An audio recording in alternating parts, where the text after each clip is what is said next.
फक्त आमच्या दोघांमध्ये एक दरवाजाच होता जो बंद होता. तर त्या काळामध्ये रात्री 3च्या दरम्यान पेशंट नसल्यामुळे काही झोप पण यायची नाही, तर बसून राहायचो आम्ही. तर झोपायला असं 3 वाजता मी गेले ICUमध्ये.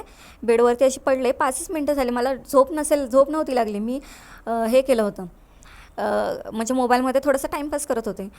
तर तितक्यात मला आवाज आला, असं ICUचा आमचा गेट नॉक करण्याचा आवाज आला. आणि मला दिसत होतं समोरून कोणीतरी 9-10 वर्षाचा आहे म्हणून, मुलगा किंवा मुलगी कोणी असू शकते, असं बाळ आहे जे उठवायला आलं आहे मला करून. माझ्या डोक्यात नव्हतं की हॉस्पिटलमध्ये एवढं बाळ नाही आहे करून, कोणीच नाही आहे.